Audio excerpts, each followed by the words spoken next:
باللہ من الشیطان اللعین الرجیم بسم اللہ الرحمن الرحیم الحمد للہ رب العالمین والعاقبۃ للمتقین والجنۃ للمؤمنین والنار للملحدین والمنکرین والمشرکین والمنافقین والصلاة والسلام علی سید الانبیاء والمرسلین سیدنا ونبینا وشفیعنا ابی القاسم محمد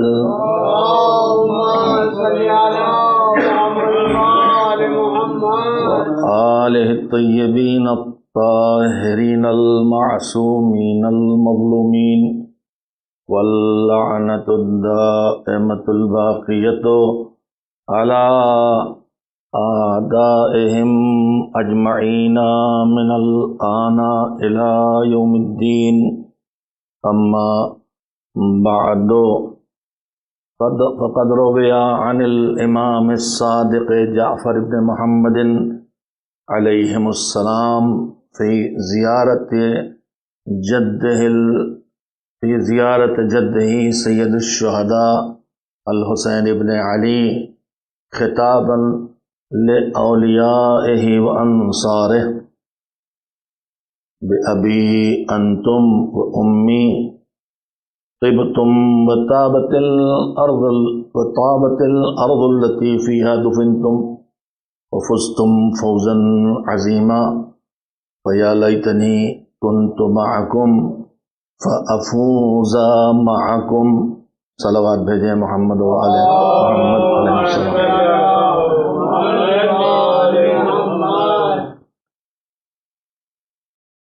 ایام عزا ان کا آغاز محرم 1443 ہجری کے چاند نکلنے سے کل شب سے ہو چکا ہے، اور آج کا دن جو پہلی محرم کی تاریخ تھی گزر چکا ہے، اور 2 محرم کی شب لگ چکی ہے۔ میں نے کل کی شب اس مجلس عزا سے خطاب کرتے ہوئے ایک عنوان پیش کیا تھا، اور اس سلسلے میں سورہ آل عمران کی آیہ کریمہ کی تلاوت کی تھی، لیکن آج بجائے سورہ آل عمران کی آیت کے تلاوت کے میں نے آپ حضرات کی خدمت میں زیارت وارثہ کے جملوں اور فقروں میں سے ان فقروں کو پڑھنے کا شرف حاصل کیا ہے جن میں انصار سید الشہداء سے خطاب کیا گیا ہے، اور یہ روایت یہ زیارت ہمارے چھٹے امام سے منسوب ہے۔ یہ موضوع کیوں بدلا ہے یہ وضاحت کرنا چاہتا ہوں گزارش شروع کرنے سے پہلے۔ میں نے اپنے طور پر 2 موضوع طے کیے تھے، ایک کا تعلق سیدھے عزاداری سے، کربلا سے، امام کے پیغام سے، اور پہلی محرم سے جو کچھ بیان کیا جانا تھا وہ روز کی ضرورت کی باتیں تھیں جو پہلی محرم سے ہی کہی جانا تھیں ایام عزا کے ابتدا میں۔ دوسرا موضوع جو میں نے رکھا ہے، جس پر کل گفتگو کی تھی کہ اتنی زیادہ اللہ کی طرف سے اتنے زیادہ انتظام ہدایت و اصلاح کے باوجود آخر ہمارے اندر وہ سدھار کیوں نہیں جو سدھار ہونا چاہیے۔ یہ جو 8 بجے والا عشرہ ہے، مجھے ٹائم زیادہ لے لیا شاید میں نے کہنے میں، اس کا عنوان میں نے رکھا تھا لبیک یا حسین، یعنی عصر غیبت میں ایک حسینی کی ذمہ داریاں۔ وقت اس لیے تبدیل کیا کہ پہلے یہ کل 8 بجے سے اس کو رکھا گیا تھا عصر غیبت میں حسینی کی ذمہ داریاں، تو وہ پہلی محرم سے پیش نہ ہو پاتا، اس لیے اسے یہ سوئچ کیا ہے کہ جو لائیو آ رہا ہے وہ اس موضوع پہ ہو جائے، اور جو ریکارڈ ہو کے بعد میں نشر ہوگا وہ بگاڑ کیوں نہیں جاتا، اصلاح کیوں نہیں ہوتی جتنی ہونا چاہیے، وہ سال بھر کا موضوع ہے، اس میں سماج اور معاشرے کے تمام مسائل جو سال بھر دو چار رہتے ہیں ان سے مربوط بات ہوگی۔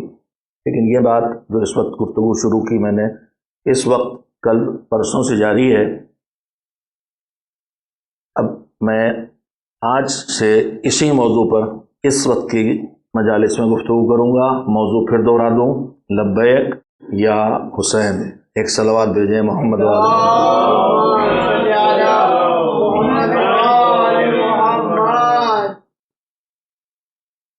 میرے عزیزوں، میں نے اس موضوع پر گفتگو کرنے کے لیے زیارت وارثہ کے جن فقروں کو پیش کرنے کا شرف حاصل کیا ہے ان کے انتخاب کی وجہ بھی ہے جو آپ کی خدمت میں عرض کی جائے گی۔ لیکن سب سے پہلے میں اپنے ان بچوں اور جوانوں اور بیٹیوں کے لیے ان جملوں کا ترجمہ کرنا چاہتا ہوں کہ جو زیارت وارثہ یا تو نہیں پڑھتے ہیں یا پڑھتے ہیں تو بس عربی میں پڑھ لیتے ہیں، اس کا مطلب نہیں سمجھتے۔ ترجمے سے پہلے پھر عرض کر دوں کہ یہ زیارت روایات کے مطابق چھٹے امام کی زبان سے صادر ہوئی ہے،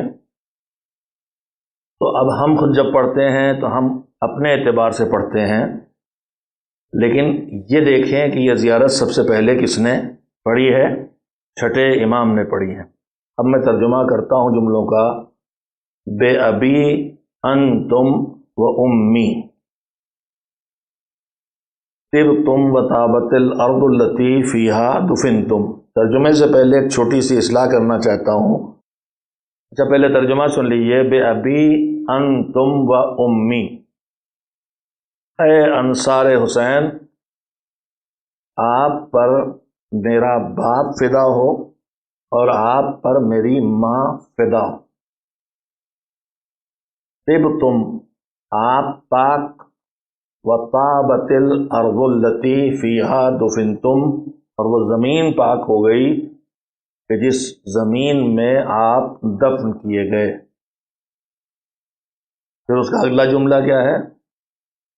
وفزتم فوزا عظیما، اور آپ نے بڑی کامیابی حاصل کی۔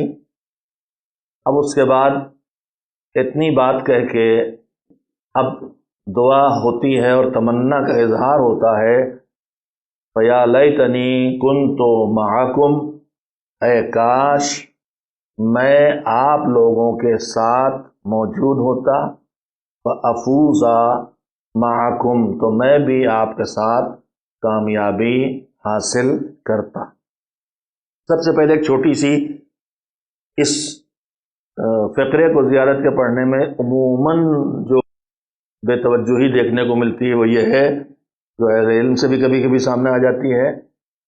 اس طرح زیارت پڑھتے ہیں کہ بے ابی انتم و امی طبتم، کچھ اس طرح عموماً لوگ پڑھتے ہیں، بے ابی انتم و امی طبتم۔ نہیں، وقت بنا ہو چاہے نہ بنا ہو، قرآن میں بھی جو اوقاف کے رموز بنائے گئے ہیں وہ اللہ کے ہاں سے نہیں آئے، وہ اہل علم نے علامتیں معین کی ہیں جن سے سمجھا جائے کہ کون جملہ کہاں ختم ہوتا ہے، کون سا لفظ کہاں سے جملہ شروع کیا جائے۔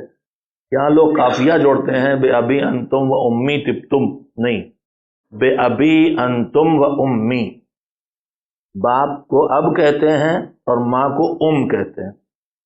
انتم آپ، یو، البتہ انگریزی میں یو جو ہے وہ تو بھی ہے اور تم بھی ہے اور آپ بھی ہے، مگر ہماری اردو میں سب سے زیادہ فاصلے ہیں۔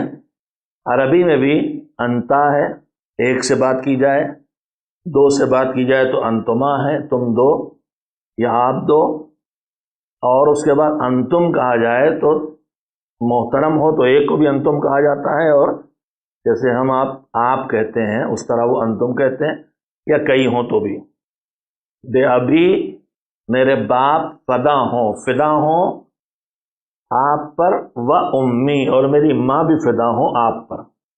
اس طرح پڑھا جانا چاہیے، جو پڑھنے کا طریقہ مشہور ہے، لوگ بے ابی انتم و امی طبتم، یہ صحیح نہیں ہے۔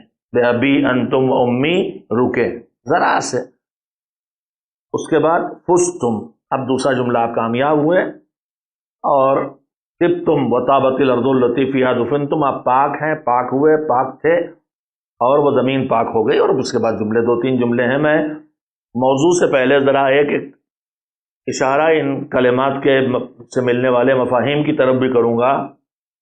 میں یہ کہنا چاہتا ہوں کہ جملے جو کہے گئے اس میں کیا کیا ہے؟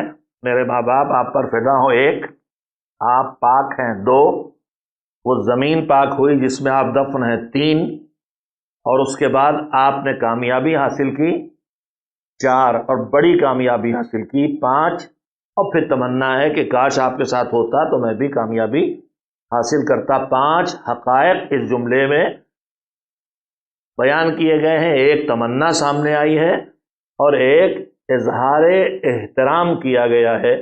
کسی کا احترام ہم کرتے ہیں تو کہتے ہیں میں آپ پہ قربان جاؤں، آپ پہ فدا ہو جاؤں۔ عربی میں یہ زیادہ ہے، ہمارے ہاں ذرا کم ہے، فارسی میں بھی ہے۔ آپ پہ نچھار ہو جاؤں، ہمارے یہاں بھی نچھاور ہو جاؤں، نثار ہو جاؤں، قربان ہو جاؤں، اس طرح کے جملے بولے جاتے ہیں۔ اب یہاں پر پھر ترجمہ کیجئے، میرے باپ آپ پر فدا ہوں، کہا کس سے جا رہا ہے؟ انصار حسین سے۔ یہ انصار حسین ہیں، لیکن اسی زیارت میں انہوں نے امام حسین کا ساتھ دیا ہے، امام حسین کے ساتھ لڑے ہیں، امام حسین کے لیے جنگ کی ہے۔ لیکن اسی زیارت میں معصوم کے جملے ہیں نا، جب زیارت شروع ہوتی ہے السلام علیکم یا انصارہ، اچھا تھوڑا آگے بڑھیے، احبا و سیاہ کے بعد السلام علیکم یا انصارہ دین اللہ، اس کے بعد السلام علیکم یا انصارہ رسول اللہ، السلام علیکم یا انصارہ امیر المؤمنین ولی اللہ، السلام علیکم یا انصارہ فاطمہ الزہرا، السلام علیکم یا انصارہ ابی محمد الحسن المجتبیٰ، پھر آتا السلام علیکم یا انصارہ ابی عبداللہ۔ تو ظاہراً یہ حسین کی مدد کر رہے تھے، لیکن یہاں حسین کسی شخص کا نام نہیں ہے، ایک شخصیت ہے جو آج حسین ہے، یہی اپنے دور میں علی تھے، یہی اپنے دور میں محمد تھے، یہی اپنے دور میں حسن تھے۔ یہاں کسی ذات کی مدد نہیں ہے، اس مقصد کی مدد کا نام ہے جو جس مقصد کو حسین کربلا میں لے کے آئے تھے، وہ مقصد وہی ہے جو رسول اللہ کا مقصد ہے، وہ مقصد وہی ہے جو فاطمہ الزہرا کا مقصد ہے، وہ مقصد وہی ہے جو امام حسن مجتبیٰ کا مقصد ہے، علی مرتضیٰ کا مقصد ہے۔ اور میرے عزیزو، جب مقصد حسین کی مدد کرنے والا رسول اللہ کا مددگار، علی مرتضیٰ کا مددگار، انصار فاطمہ الزہرا کا مددگار، اور اس کے بعد محمد مصطفیٰ کا مددگار صلی اللہ علیہ وآلہ وسلم، اور اس کے بعد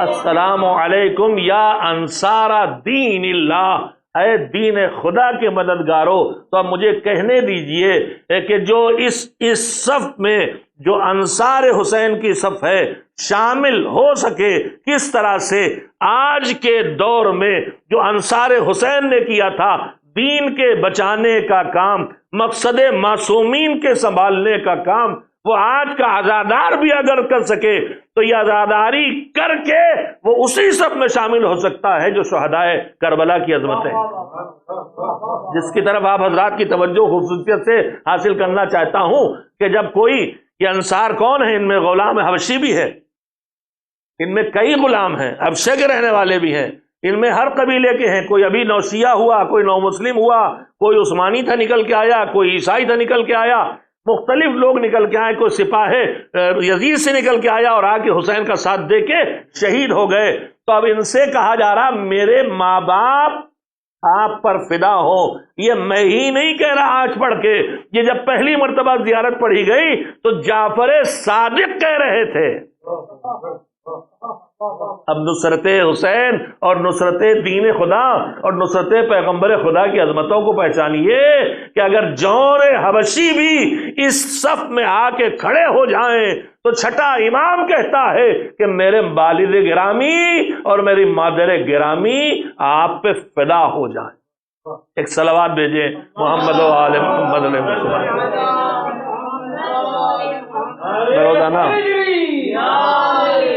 روزانہ انشاءاللہ اس جملے کے بعض نتائج آپ کی خدمت میں پیش کرتا رہوں گا، لیکن اب میں اصل موضوع جو میں نے ان جملوں کو آپ کے سامنے دہراتے ہوئے رکھا ہے، لبیک یا حسین۔ یہ لفظ لبیک کسی کی آواز پر جوابی پازیٹو جواب دینے کے لیے ہوتا ہے۔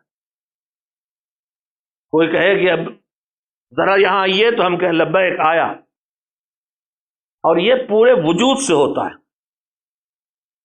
اور اس کے مفہوم کو آپ پہچاننا چاہیں تو دیکھیں کہ حج میں جب آدمی حج کا آغاز کرتا ہے تو جو فریضہ حج ہے اس کا جو اعلان ہوا ہے، اس کی جو آیتیں ہیں قرآن مجید میں اس سے جڑی ہوئی حج کے فریضے کے اعلان کی، ان میں سے ایک آیت میں جناب ابراہیم سے کہا گیا ہے کہ آپ بلائیں۔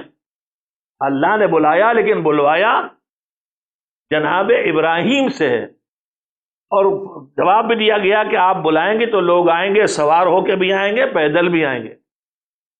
تو صدیوں پہلے جو آواز ابراہیم نے اٹھائی تھی اللہ کے کہنے سے، اس آواز پر حاجی لبیک کہتا ہوا جاتا ہے کہ پروردگار تو نے بلایا تھا، ہم پورے وجود کے ساتھ تیری خدمت میں حاضر ہیں۔ لبیک اللہم لبیک کہہ کے حج شروع ہوتا ہے، احرام آتا ہے۔ احرام کے احکام میں دیکھیے، لبیک کا مطلب ذرا واضح ہو جائے۔ احرام کے احکام میں اگر آپ پڑھنا شروع کریں تو احرام کے احکام میں بہت سی وہ چیزیں جو روزانہ کی زندگی میں جائز تھیں وہ حرام ہو جاتی، اور بہت سے وہ کام جو ارکان حج میں ہیں ان میں سے کوئی بھی کام کرنے کا کوئی انسانی زندگی میں حکم نہیں دیا گیا تھا، وہ واجب ہو جاتے ہیں۔ تو لبیک کہنے کا مطلب یہ ہوتا ہے کہ اب آ گیا تیری بارگاہ میں، تو جو کہے گا وہ کروں گا۔ تو کہے گا یہ کرو تو طواف کرو، کروں گا۔ حجر اسود کو بوسہ دو تو دوں گا۔ شیطان کو کنکری مارو تو ماروں گا۔ صفا و مروہ کے درمیان دوڑ لگاؤ تو دوڑوں گا، چاہے میری سمجھ میں کچھ آئے اور چاہے سمجھ میں نہ آئے۔ تو کہے گا تو کروں گا، اور تو کہے گا کہ روز خوشبو لگانا جائز تھا، خوشبو نہ لگاؤ تو نہیں لگاؤں گا۔ روز کہتا آئینہ دیکھ سکتے تھے، اب آئینہ نہ دیکھو تو نہیں دیکھوں گا۔ روز تم سلے کپڑے پہن سکتے تھے، اب نہ پہنو تو نہیں پہنوں گا۔ روز سائے میں رہ سکتے تھے، اب کہوں گا سائے میں نہ چلو تو نہیں جاؤں گا۔ تو لبیک کا مطلب یہ ہے کہ پورے وجود سے حاضر ہوں، میرا ہاتھ، میرے پیر، میری زبان، میری آنکھیں، میرا دل، میرا دماغ، میرا وجود تیری بارگاہ میں ہے۔ جو کہے گا وہ کروں گا، جس سے روکے گا اس سے رک جاؤں گا۔ لبیک یا حسین کا نعرہ لگانے والوں، عزادارو، اسے محسوس کرو کہ یہ کوئی نعرہ نہیں ہے بلکہ یہ ایک اعلان ہے، ایک معاہدہ ہے، ایک حاضری ہے کہ اے میرے سرکار، جو آپ نے عصر عاشوراء حل من ناصر ینصرنا کا نعرہ لگایا تھا، کر کی دعوت دی تھی، اس پر میں لبیک کہہ رہا ہوں۔ میں اپنے پورے وجود کو آپ کے حوالے کروں گا، میری آنکھیں آپ کے حوالے، میری زبان آپ کے حوالے، میرے ہاتھ پیر آپ کے حوالے، میں پورے وجود سے آپ کی مدد کروں گا۔ جو مقصد آپ ہی میرا مقصد بن جائے گا۔ آپ کا مقصد دین کا بچانا تھا اور برائی کا مٹانا تھا، میں بھی اپنے پورے وجود سے نیکیوں کو پھیلاؤں گا، برائیوں سے اپنے معاشرے کو بچاؤں گا۔ ایک صلوات بھیجے محمد و آل محمد۔ جب موقع آ جائے جہاں دین کی مخالفت ہونے لگے وہاں ہم لبیک یا حسین کہہ سکتے ہیں، لیکن اس لبیک یا حسین کو خالی زبان سے ادا ہونے والے کلمات نہ بنایا جائے۔ یہ انسان کی سیرت بننا چاہیے، یہ انسان کا وجود بننا چاہیے۔ جیسے لبیک کہہ کے احرام میں اللہ سے کہتا ہے کہ جو کہہ دے گا وہ کروں گا، یہ کرو تو کروں گا، روک دے گا تو روکوں گا۔ تو یا حسین، لبیک یا حسین کہہ کے کہ آپ کی نصرت جس کام سے ہو سکے گی وہ کام میں اپناؤں گا، اور جو کام بھی آپ کے مقصد کو نقصان پہنچائے گا اس سے میں خود کو روکوں گا۔ ایک صلوات مل کے بھیجے محمد و آل محمد۔ اب جو گفتگو شروع کرنا چاہتا ہوں وہ یہ ہے کہ سید الشہداء کی عزاداری، میں نے 2-3 سال پہلے اشرے کا ایک موضوع رکھا تھا کہ عزاداری سید الشہداء افضل ترین عبادت ہے۔ میں آپ کی خدمت میں عرض کرنا چاہوں گا کہ اللہ نے ہماری ہدایت کے لیے جو نظام بنایا ہے دین کا، ہدایت کا، اس میں کچھ کام ہماری عقل اور ہمارے دماغ سے تعلق رکھتے ہیں، عقائد سے جڑی ہوئی باتیں ہیں، کیا مانو کیا نہ مانو۔ کچھ کام ہمارے اخلاق سے جڑے ہوئے ہیں کہ کون سی صفتیں اچھی ہیں انہیں اپناؤ، بہادری تم میں ہو، سخاوت تم میں ہو، ایثار تم میں ہو، صبر تم میں ہو، شکر تم میں ہو، اور کون سی چیزیں اچھی نہیں، حسد نہ ہو، بغض نہ ہو، کینہ نہ ہو، تمہارے اندر شک کا شکار نہ ہو، تم یقین پہ رہو۔ اخلاق سکھاتا ہے۔ اس کے بعد تیسری چیز ہے کہ وہ بتاتا ہے کہ تم کیا کرو اور کیا نہ کرو۔ 3 چیزیں ہیں، ایک عقائد ہیں، ایک اعمال ہیں اور اخلاق۔ پورا دین اللہ نے پہنچایا ہے، اور ہم کو کامیاب بنانے کے لیے اس نے جو نظام دیا ہے، اس میں جو اعمال کا مرحلہ ہے، اس اعمال کی دنیا میں برے کاموں کو حرام مکروہ کر کے اس سے الگ کیا، اچھے کاموں کو واجب اور مستحب کر کے اس سے ہم کو جوڑا، اور اس کے بعد یہ سب اعمال جو ہمیں انجام دینے کے لیے کہا گیا، جو واجب کیے گئے کام جیسے فروع دین، نماز، روزہ، حج، زکوٰۃ، خمس، جہاد وغیرہ، یا مستحب کیے گئے جیسے نماز شب، اذان، اقامت، اور نہ جانے بڑی تعداد میں مستحبات ہیں۔ ان سارے واجبات اور مستحبات کو انسان انجام دے، اس کے لیے احکام آئے۔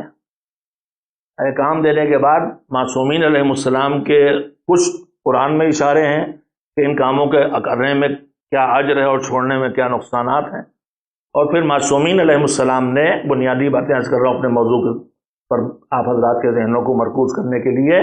معصومین علیہ السلام نے ان کاموں کے درمیان سب کی ویلو برابر نہیں ہے۔ تو اچھے کام ہیں ان میں بھی جیسے برے اور گناہوں کی دنیا میں چھوٹے بڑے گناہ ہیں، ویسی نیکیوں میں بھی کوئی بہت مختصر سی نیکی ہے، کوئی بہت بڑی نیکی ہے، کسی نیکی کا چھوٹا سا ثواب ہے، کسی نیکی کا بڑا سا ثواب ہے، کسی نیکی میں کوئی چھوٹا اثر ہے، کسی نیکی میں کوئی بڑا اثر ہے۔ تو پروردگار عالم نے ان نیکیوں کو پھیلانے کے لیے آیات میں بھی حکم دیا ہے، پھر معصومین نے بھی ان کے بارے میں سمجھایا ہے اور ان کو وجود میں لانے کے لیے کوشش کی ہے۔ نماز کی اہمیت، روزے کی اہمیت، حج کی اہمیت، جو نہ پڑھے نماز کفر کی منزلوں میں چلا جاتا ہے، جو بغیر واجب حج کیے مر جائے وہ یہودی مر سکتا ہے۔ کہیں شوق دلا کے، کہیں ڈرا کے، مختلف چیزیں ہیں جن کے ذریعے ان چیزوں کو ہمارے معاشرے میں نافذ کرنے کا اہتمام کیا گیا ہے۔ میں نے اتنی بات یہ کہی اس کہنے کے لیے کہ جتنی نیکیوں کی ہمیں راہ دکھائی گئی ہے، اگر آپ غور کریں تو ان عبادتوں اور ان نیکیوں میں جتنا اہتمام اللہ کی طرف سے، رسول اللہ کی طرف سے، معصومین کی طرف سے عزاداری کرنے کا کیا گیا ہے، شاید اتنا اہتمام مومن کی زندگی میں کسی اور نیکی کے انجام دینے کے لیے ادھر سے نہیں دکھائی دیتا۔ کیوں میں عرض کر رہا ہوں بات؟ 2-3 نمونے آپ کے سامنے رکھوں۔ گزشتہ برس ایک بات میں نے ان میں سے کہی تھی، میرے عزیزو، دنیا میں اللہ نے جو فطرت ہمیں دی ہے، اس فطرت کا ایک حصہ یہ ہے کہ جب ہم پہ کوئی مصیبت پڑے تو ہم اس مصیبت سے متاثر ہو کے اتنا پریشان اور رنجیدہ اور گریہ کرتے ہیں کہ ہم سے زندگی چھوٹ جاتی۔ گھر میں باپ کی لاش اسپتال سے لے کے بیٹا آیا ہے، 2 دن سے باپ کی خدمت میں لگا تھا، بھوک پیاس کا کچھ پتہ ہی نہیں تھا، نہ کھایا نہ پیا، خدمت کرتا رہا، پھر بھی باپ مر گیا، گھر میں لے آیا، اب ماں بہنیں چھوٹے بھائی بہن سب لپٹ لپٹ کے رو رہے ہیں، گھر میں جنازہ رکھا ہے، 2-3 دن خدمت میں تھا، اب صبح سے جنازہ ہے، دوپہر بعد تدفین ہوگی، عزیز اقارب گھر کے بزرگ محلے والے لاکھ کوشش کرتے ہیں بیٹا تھوڑا سے پانی تو پی لے، نہ جانے کب سے پیاسا ہے، تھوڑی سے چائے تو پی لے، نہ جانے کب سے کچھ نہیں کھایا۔ تو ہر ایسے موقع پر وہ جو مصیبت زدہ ہے، وہ کہتا ہے ہاتھ جوڑ جوڑ کے، نہیں اترتا حلق سے پانی، نہیں اترتی چائے، ابھی نہ اصرار کیجئے، کچھ حالات کچھ ٹھیک ہو جائے تو قبول کر لیں گے، کھا بھی لیں گے، پی بھی لیں گے، ابھی نہیں ہو رہا۔ کیوں نہیں ہو رہا؟ لاش یہاں رکھی ہے، اب یہی لاش اٹھتی ہے، بے چینی اور بڑھتی ہے، لے جا کے دفن کی جاتی ہے، مگر یہی دفن کرنے کے بعد دھیرے دھیرے یہ بے چینی گھٹنا شروع ہوتی، یہی پانی بھی پیتا ہے، یہی چائے بھی پیتا ہے، پھر یہی کھانا بھی کھاتا ہے، پھر جیسے جیسے مدت بڑھتی ہے شدت غم گھٹتی ہے، تو مصیبت آنے پہ غم شدید ہوتا ہے اور مدت بڑھنے پہ شدت گھٹتی ہے، اور دھیرے دھیرے یہ غم بھی ہلکا ہونا شروع ہو جاتا ہے۔ جس کا جوان بیٹا مر جائے، مہینوں ماں باپ تذکرے پر لفظ آتے ہی رونے لگتے ہیں۔ آج کل حادثات میں سے بہت واقعات ہوئے، لیکن ہم نے یہ بھی دیکھا ایکسیڈنٹ میں کئی گھر کے بچے مر گئے، جینا مشکل تھا، لیکن دھیرے دھیرے دھیرے دھیرے وقت گزرنے سے بھول آتی ہے، اللہ نے زندگی میں واپس لانے کے لیے بھول رکھی، مصیبت ہلکی ہونے لگتی ہے، مصیبت بھول میں آنے لگتی ہے، غم اور ہلکا ہونے لگتا ہے، اور دھیرے دھیرے آدمی زندگی میں واپس آ جاتا ہے اور وہ شدت غم ختم ہو جاتی ہے۔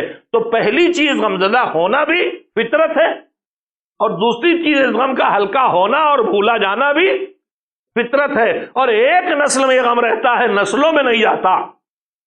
مگر میرے عزیزو، اللہ نے اس نظام فطرت کو حسین کے لیے بدلا ہے، حسین کے لیے بدلا، اس طرح سے بدلا کہ 14 صدیاں تقریباً ہو رہی ہیں شہادت حسینی کو، مگر محرم آتے ہی آج عزاداروں کی آنکھوں میں ویسے ہی آنسو آ جاتے ہیں جیسے آج محرم سن 61 ہجری کا چاند نکلا ہو، ویسی گریا، ویسے ہی فریاد، ویسے ہی رونا، ویسے ہی ماتم، اور عاشور کا دن آتا ہے تو ایسا لگتا ہے کہ جیسے حسین کی بے کفن لاش کربلا کے میدان میں پڑی ہوئی ہے۔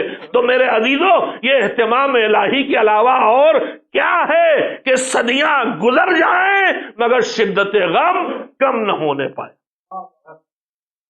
اب یہ اہتمام کیوں ہے؟ اہتمام اللہ کی طرف سے ہے۔ ہم اور آپ کچھ چیزوں کو، مثلا ہم اپنے بزرگوں کو یاد رکھتے ہیں، 40ویں شان سے برسی کرتے ہیں، شدت غم نہیں ہوتی، لیکن اپنی طاقت لگاتے ہیں کہ اچھی سچی مجلس ہو، اچھے سے اچھے میزبان زیادہ سے زیادہ سننے والے آئیں، اچھی سے اچھی ان کی خدمت کی جا سکے، یہ سب کوشش کرتے ہیں۔ کیوں؟ اس لیے کہ ہمارے جذبات ہم سے تقاضا کرتے ہیں، لیکن اللہ کے ہاں تو جذبات نہیں ہے۔ اللہ کے تو ہر حکم میں، ہر فیصلے میں، ہر تدبیر میں اس کے پیچھے حکمتیں ہیں، مصلحتیں ہیں، مقاصد ہیں۔ تو آخر یہ جو اہتمام ہے عزاداری کا، اس اہتمام کے پیچھے کیا ہے؟ دوسری، میں بہت نمونے ہیں لیکن ایک نمونہ اور پیش کروں۔ میرے عزیزو، اہتمام میں عزا میں ایک بات اور عرض کرنا چاہتا ہوں کہ پوری تاریخ کس چیز کو پیش کرتی ہے؟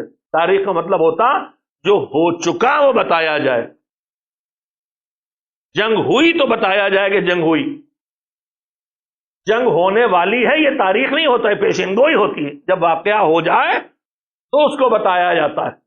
جنگ بدر ہوئی تو اب لکھا جائے گا بدر ہوئی، ملائکہ آئے، اتنے شہید ہوئے، اتنے ظالم مارے گئے، احد ہوگی تو لکھا جائے گا، خندق و صفین ہوگی تو لکھا جائے گا۔ ساری تاریخ حادثہ ہونے کے بعد لکھی جاتی ہے، اور اس حادثے کے ہونے کے بعد اس کی یادگار بنائی جاتی ہے۔ مگر یہ اہتمام عزائے حسین ہے کہ واقعہ سن 61 ہجری میں گزرا ہے، مگر تاریخ کربلا آدم کو بھی سنائی گئی ہے اور گریہ آدم نے بھی کیا ہے۔ تاریخ کربلا نوح کو بھی سنائی گئی ہے اور گریہ نوح نے بھی کیا ہے۔ تو حادثہ بعد میں، تذکرہ پہلے، حادثہ بعد میں، یادگار پہلے، حتیٰ کہ حج بھی یادگار ہے تو اس ذبح کے بعد، اس ہاجرہ کی دوڑ کے بعد کی یادگار ہے جب گزر گیا۔ یہ صرف کربلا کی عزا ہے کہ جہاں کربلا حادثہ بعد میں گزرتا ہے، تاریخ پہلے بیان کر دی جاتی ہے اور عزاداری پہلے سے شروع ہو جاتی ہے۔ تو جس عزاداری کا آغاز تقریباً دنیا کے اندر آدمیت کے آغاز سے جڑا ہوا ہو، اس کی بقا کے لیے اللہ کا اہتمام ہو، میں دھیرے دھیرے تذکرے کرتا رہوں گا۔ سوال یہ کھڑا ہوتا ہے کہ ان سارے دینی احکام اور اعمال کے درمیان اور نیک درمیان عزاداری کا اتنا اہتمام کیوں کیا گیا؟ بڑا اہتمام کہتا ہے کہ اس کے بقا کے پیچھے کوئی بڑا مقصد ہے۔ عزاداری کے ذریعے کوئی بڑا کام لیا جانا ہے، اور وہ بڑا کام کیا ہے؟ وہ وہی بڑا کام ہے جو کربلا نے حسین نے قربانی دے کے دیا تھا، اور وہ کربلا میں حسین کی قربانی کے ذریعے جو دیا گیا تھا، جس مقصد کو پورا کیا گیا تھا، وہ مقصد کیا تھا؟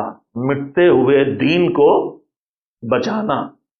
اور جس دین کا دھیرے دھیرے انکار شروع ہوا تھا، یزید وہ خلیفہ نہیں تھا جو یہ کہہ رہا ہو کہ ہم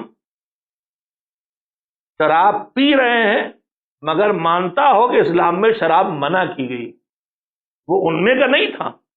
یزید منکر دین تھا، اس نے شعر کہا تھا کہ سب معاذ اللہ بنی ہاشم کا کھیل ہے، نہ کوئی وحی آئی ہے اور نہ کوئی کتاب نازل ہوئی اور نہ کوئی رسول آیا ہے، اور اسے خلیفۃ الرسول بنایا جا رہا تھا۔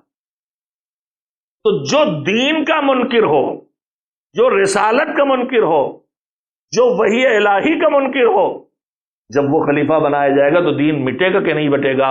حسین نے کربلا میں وہ قربانی دے دے کے اس دین کو بچایا۔ آج حسین کی عزاداری کا حکم دے کے اللہ اس عزاداری سے وہی کام لینا چاہتا ہے جو کام کل اللہ نے حسین کی قربانی سے لیا تھا۔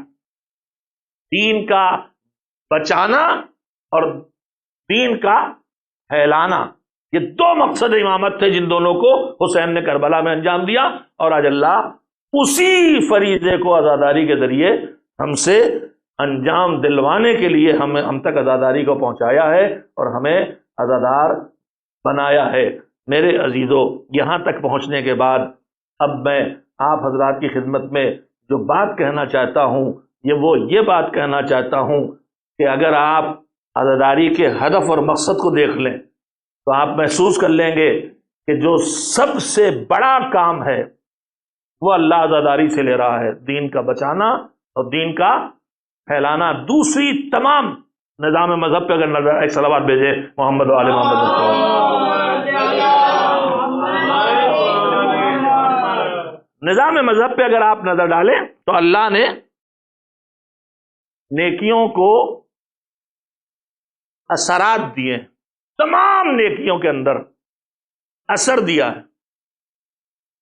تو میں سے ایک کام ہر نیکی ضرور کرتی ہے آخرت کی جزا کے علاوہ، ایک کام ہر نیکی یہ کرتی ہے کہ انسانی زندگی میں اس نیکی سے کسی اور نیکی کا دروازہ کھلتا ہے، کسی اچھائی کا، کسی بھلائی کا، کسی خوبی کا، کسی کمال کا، کسی نیکی کا، نیکی سے دروازہ کھلتا ہے۔ یا نیکی کر کے اگر نیکی کا دروازہ نہیں کھلتا تو کسی برائی کا دروازہ بند ہوتا ہے۔ توجہ فرمائیں جس بات کو میں عرض کر رہا ہوں، فلسفہ مذہب میں چیزیں ہیں۔ تو نیکی کی دو قسمیں ہوتی ہیں، گناہ کی بھی ایسی دو قسمیں، لیکن اس وقت میرا موضوع نہیں ہے، بتائے گا تو وہ بھی عرض کر دوں گا۔ کچھ گناہ وہ ہیں جو خود گناہ ہیں، گناہوں کا دروازہ نہیں کھولتے، اور کچھ گناہ وہ گناہ ہوتے ہیں جو خود بھی گناہ، گناہوں کا دروازہ بھی کھولتے ہیں۔ شراب پینا خود بھی گناہ ہے اور شراب گناہوں کا دروازہ کھول دیتی۔ جھوٹ پینا جھوٹ بولنا خود گناہ ہے اور جھوٹ گناہوں کا دروازہ کھول دیتا ہے۔ تو گناہوں کی بھی دو قسمیں، کچھ خود گناہ ہیں، دوسرے گناہوں کا دروازہ نہیں کھولتے، اور کچھ خود بھی گناہ، دوسرے گناہوں کا دروازہ بھی کھولتے ہیں۔ اور اسی طرح سے گناہوں کا دوسرا نقصان یہ ہے کہ اگر گناہ کا دروازہ نہیں کھلتے تو گناہوں میں وہ گناہ ہوتے ہیں جو نیکیوں کو برباد کر دیتے ہیں۔ یا گناہ کھینچ کے لاتا ہے، یا گناہ آتا ہے جو نیکیوں کو برباد کر دیتا ہے، جیسے غیبت ہے، جیسے حسد ہے۔ تو اسی طرح سے میرا موضوع نہیں ہے، لیکن میں عرض کرنا چاہتا ہوں نیکیوں کی دو قسمیں، کچھ نیکیاں وہ ہیں جو خود نیکی ہیں اور نیکی ہونے کے ساتھ ساتھ دوسری نیکی کا دروازہ کھولتی، کچھ نیکیاں وہ ہیں جو خود نیکی ہیں لیکن نیکی ہونے کے ساتھ ساتھ گناہوں کا دروازہ بند کرتی ہیں۔ مثال کے طور پر میں اس کی مثالیں دوں آپ کی خدمت میں آپ سے پوچھتا ہوں کہ نماز ایک نیکی ہے، اس کے بے حساب فوائد و ثمرات ہیں، لیکن قرآن نے جو صاف لفظوں میں بتایا اس کا فائدہ کیا بتایا؟ نماز ایک فریضہ، ایک نیکی ہے، ایک واجب ہے، لیکن اس کا جو قرآن میں صاف لفظوں میں نماز کا فائدہ بتایا گیا، کیا بتایا گیا؟ بسم اللہ الرحمن الرحیم، ان الصلاۃ تنہا عن الفحشاء والمنکر، نماز روک دیتی ہے انسان کو کھلم کھلا بدکاریوں سے بھی جو بے حیائی کے ساتھ کی جائے، یا چھپے ہوئے گناہوں سے بھی کہ ابھی اتنی حیا باقی ہے کہ اللہ سے تو بے حیا ہو گیا مگر بندوں سے حیا ہے کہ ان سے چھپا کے کرتا ہے۔ تو نماز کی کے اثرات میں قرآن میں جو ذکر ہے ان میں سے ایک یہ ہے کہ یہ نماز گناہوں سے، برائیوں سے، بدکاریوں سے روکتی ہے۔ اچھا، اس کے برخلاف صدقہ نکالنے میں حکم دیا گیا، صدقہ دو تمہارے گناہ کم ہوں گے، روزہ رکھو لعلکم تتقون، یا ایھا الذین آمنوا کتب علیکم الصیام کما کتب علی الذین من قبلکم لعلکم تتقون، اے ایمان والو روزہ رکھو، تم پر واجب کیا گیا ہے جیسے پچھلوں پہ، اور روزہ رکھو گے تو کیا ہوگا؟ تمہارے اندر تقوی آئے گا۔ تقوی کیا آئے گا؟ یعنی روزہ رکھو گے تو اللہ کا عذاب جن کاموں سے ہوتا ہے ان کاموں سے اپنے کو روک سکو گے، واجب انجام دینے کی طاقت بڑھے گی اور حرام سے بچنے کی طاقت بڑھے گی۔ تو روزے میں اثر دیا کہ نہیں دیا؟ تو نیکیوں میں توجہ دے، میں قیمتی بات کہنا چاہتا ہوں، اور شاید اس سے پہلے اس طرح سے گفتگو نہ ہوئی ہو، تھوڑا بوجھل بھی ہو ذہن، لیکن میں انشاءاللہ آپ کے ذہنوں تک پہنچا لوں گا اللہ کی مدد سے۔ اور محمد والے محمد کے تذکروں کو تو فعل میں صلوات بھیجیے محمد والے محمد۔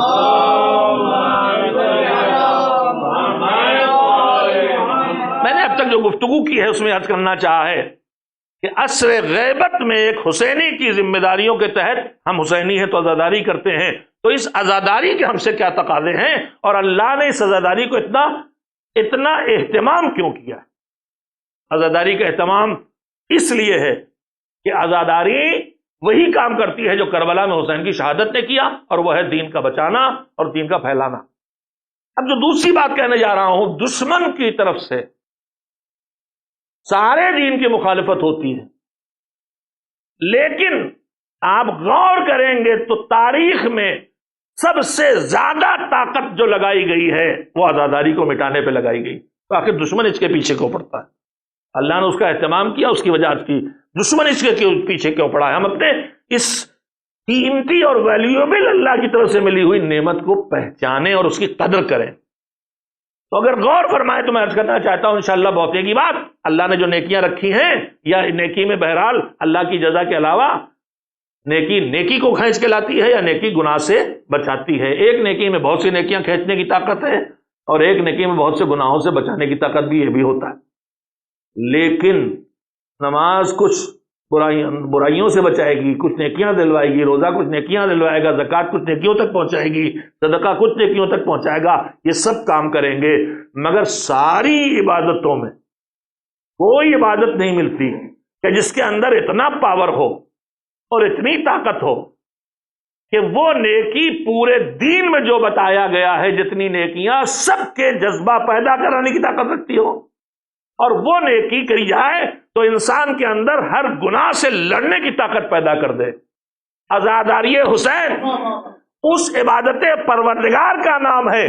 جب اس عبادت کو آدمی انجام دیتا ہے تو اس کے اندر ہر نیکی کا جذبہ بڑھ جاتا ہے، وہ نماز کی طرف بھی متوجہ ہونے لگتا ہے، وہ زکوٰۃ کی طرف بھی جانے لگتا ہے، وہ حج کی طرف بھی دھیان دینے لگتا ہے، اور یہ اس طاقت کا نام ہے جسے ٹھیک سے انجام دیا جائے تو یہ ہر گناہ سے بچانا شروع کر دیتی ہے۔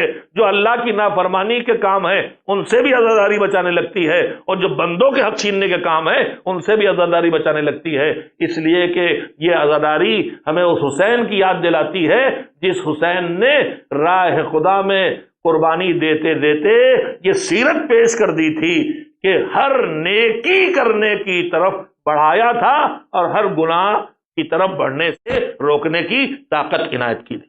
یہ عزاداری کی خصوصیات میں سے خصوصیت ہے کہ یہ انسان کے اندر کسی ایک یا دو یا چار نیکیوں کی صلاحیت نہیں پیدا، اگر ٹھیک سے کی جائے۔ میں بار بار عرض کر رہا ہوں، نماز بھی گناہوں سے تب روکے گی جب اسے پڑھی جائے کہ قبول ہو۔ روزہ کب بچائے گا؟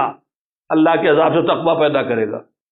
جب روزہ ایسے رکھا جائے کہ اللہ کی بارگاہ میں قبول ہو تو عزاداری بھی اپنے کاموں کو کرے گی، مگر کب کرے گی؟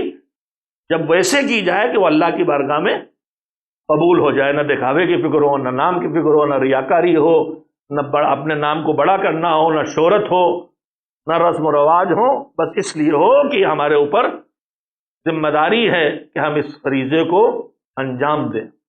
اور بعض فقہا نے تو یہ لکھا ہے کہ یہ مستحبات میں نہیں ہے بلکہ فرائض میں ہے مومن کے لیے۔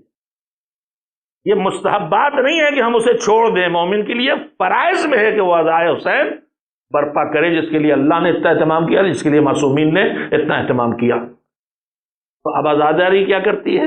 عزاداری ہمیں نیکیوں کی طرف لاتی ہے، ہمارے اندر جذبہ پیدا کرتی ہے۔ جب ہم تذکرہ سنتے ہیں کہ برستے تیروں بھی حسین نے مصلی بچھایا تھا تو ہمارے اندر جذبہ نماز پیدا ہوتا ہے۔ جب ہم پڑھتے ہیں کہ نوک سنا پر بھی حسین نے تلاوت قرآن کی تھی تو ہمارے اندر تلاوت قرآن کا جذبہ پیدا ہوتا ہے۔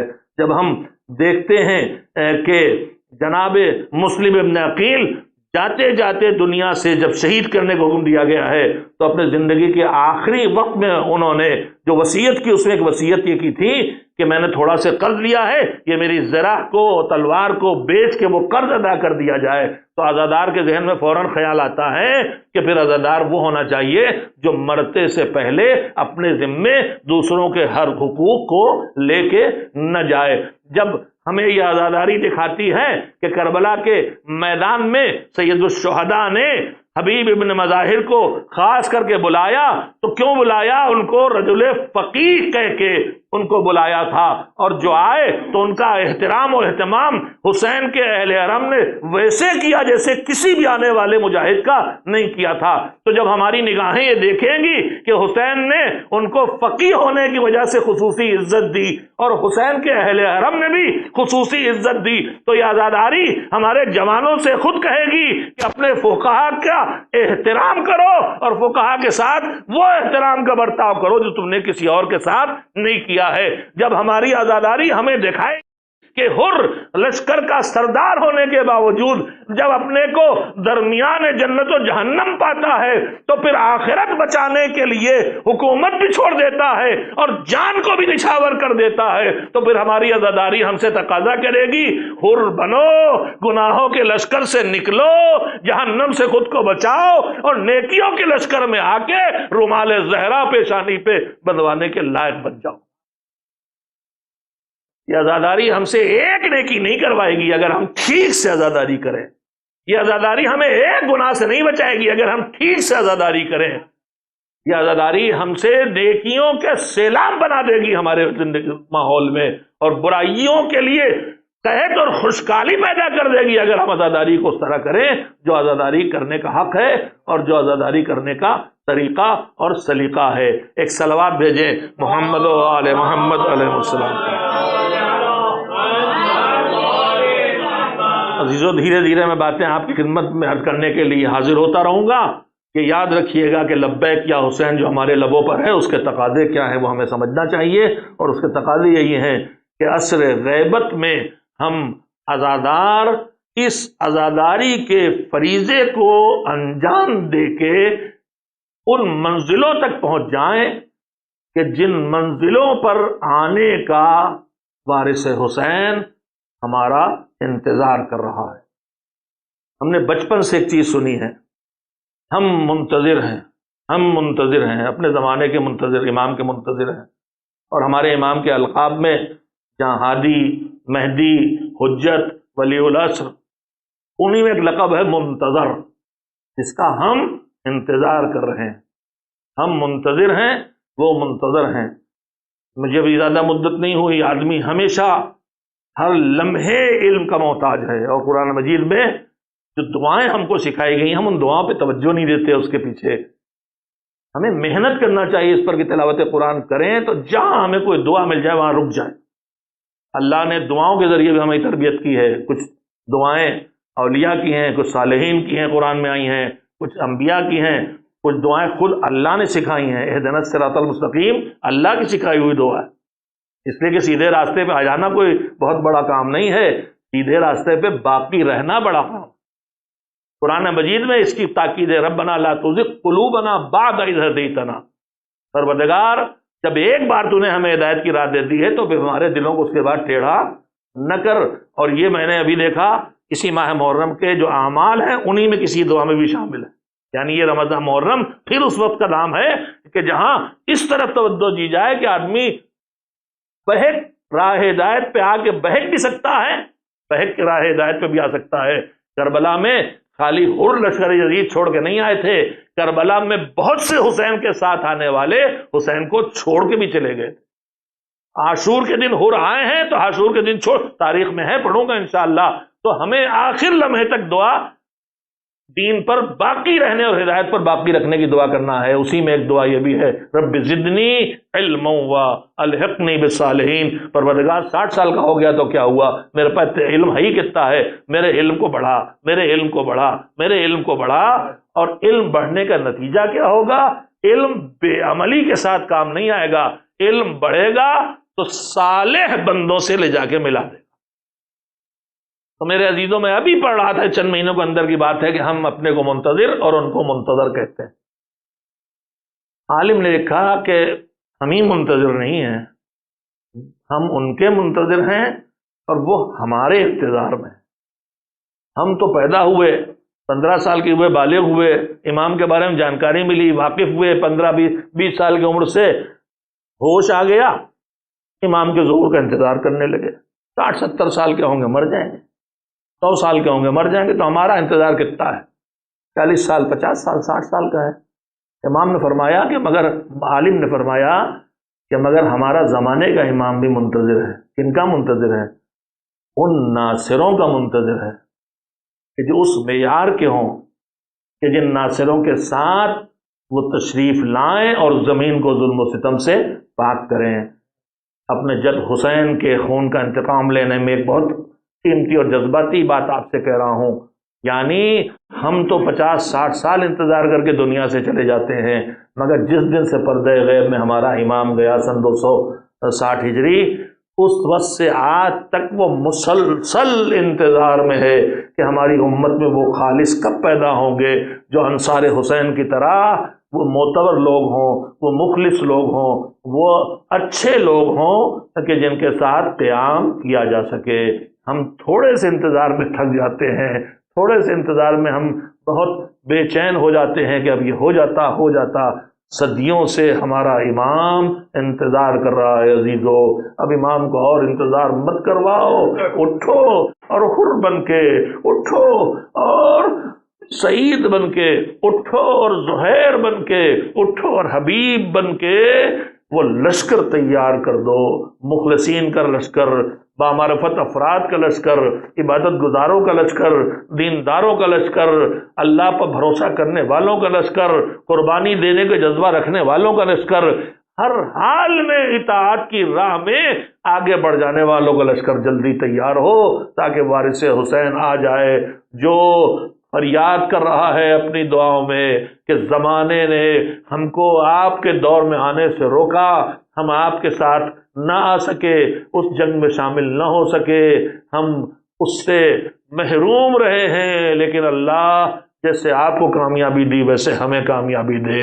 ہاں، جو انتظار وقت کے امام کو بھی ہے، جو انتظار حسین کی ماں کو بھی ہے، حسین کی وہ ماں کہ جو انتظار میں ہے کہ میرا لال جس مقصد کی قربانی کے لیے اٹھا تھا وہ مقصد کب پورا ہوگا، اور میرے لال کو جن لوگوں نے بھوکا پیاسا مارا تھا ان سے انتقام کب لیا جائے گا۔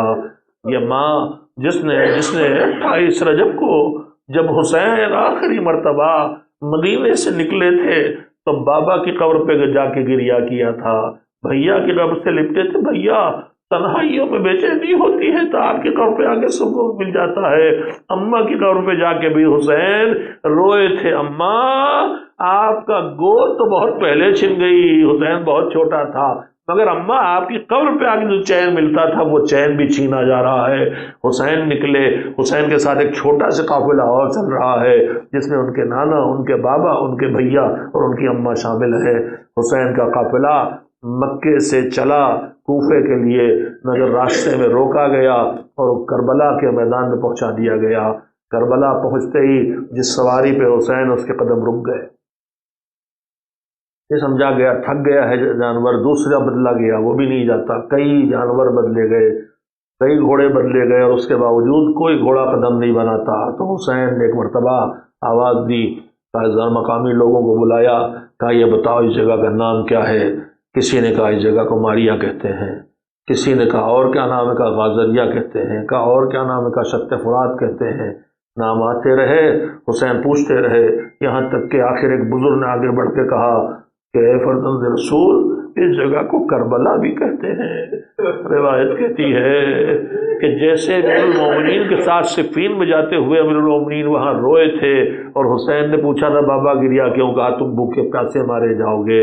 تو علی جہاں رو چکے تھے وہی زمین آ گئی۔ حسین نے کہا ہاں یہی زمین کرب و بلا ہے، یہی ہمارے خیمے لگیں گے اور یہیں ہماری لاشیں بے گوکر پھن ڈالی جائیں گی اور یہیں ہمارا گھر اجاڑا جائے گا۔ حکم دیا خیمے لگائے جائیں۔ فرات کے کنارے ٹھنڈی ہوا جہاں بچوں تک پہنچ سکے، خیمے لگانے کے لیے اہتمام شروع ہوا تھا کہ لشکر یزید نے رکاوٹ کھڑی کر دی۔ ایک مرتبہ ماحول بدلا۔ کس کی مجال تھی کہ عباس کے ہوتے ہوئے خیموں کو فرات کے کنارے نہ لگنے دے، مگر عباس بھیا اپنے آقا کے اشاروں کو سمجھنے والا بھائی تھا۔ محسوس کر لیا کہ میرا بھائی جنگ نہیں چھیڑنا چاہتا، سر جھکا کے سر تسلیم خم کر کے راضی ہو گئے۔ اپنے ہاتھوں سے کربلا کے تپتے ریگستان میں فرات سے دور خیمے لگا دی۔ خیمے لگ گئے، بیویاں خیموں میں لا کے بٹھا دی گئیں، بچے گودوں میں ہیں، ابھی پانی ہے، پانی لا کے رکھ دیا گیا، اور چاروں طرف پہرے کے لیے جوان خیموں کے ارد گرد تلایا پھرنے لگے۔ ایک مرتبہ فضا آئیں اور آ کے کہا اے میرے آقا حسین، آپ کی بہن آپ کو یاد کر رہی ہیں۔ پہنچے، بہن کیوں یاد کیا؟ کہا بھیا اس اجڑے ہوئے بیابان سے ہمیں کہیں اور لے چلو، یہاں میرا دل بڑا بے چین ہے۔ کہا کیا بات ہے زینب؟ کہا نہ جانے کیا ہے، بڑا بے چین ہے، دل بے مضطرب ہے۔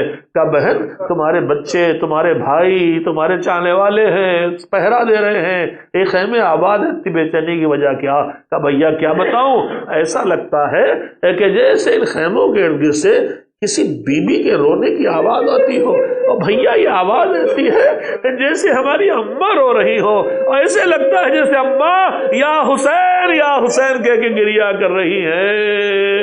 ہاں میری بہن تم نے سن لیا، ارے اماں تو آ ہی چکی ہے، کربلا ہم آئے تو اماں نے مدینہ چھوڑ دیا، جنت چھوڑ دی۔ ہاں اب اس بیابان سے گریہ زہرا کی صدا آتی رہے گی، شام غریبہ تک یہ گریہ زہرا کی صدا آئے گی، مگر فاطمہ کا گھر دو ٹکڑوں میں بٹا، سر کٹا کے گود کے پالے کربلا میں سو گئے، ننگے سر بیٹیاں کوفہ و شام کے بازاروں میں لی جائی گئی۔ اب بی بی کبھی لال کے قبر کے کنارے بیٹھ کے گریا کرتی ہے، اور کبھی پشت زندان شام سے گریہ زہرا کی صدا آتی ہے۔ یہ گریہ زہرا کی صدا تب تک آتی رہے گی جب تک مقصد شہادت حسینی پورا نہ ہو جائے، زمین پر عدل کا قیام اور خون حسینی کا انتقام۔ حسین کے چاہنے والوں اٹھو، حر بن جاؤ، علی بن یقین بن جاؤ، ہارون مکی بن جاؤ، زمانے کے امام کی خدمت میں حاضر ہو جاؤ۔ لبیک یا حسین کہنے کے ساتھ ساتھ لبیک یا مہدی کہنے کے لائق ہو جاؤ۔ وصلی اللہ علی محمد وآلہ الطاہرین علی لعنت اللہ علی القوم الظالمین، وسيعلم الذين ظلموا أي منقلب ينقلبون۔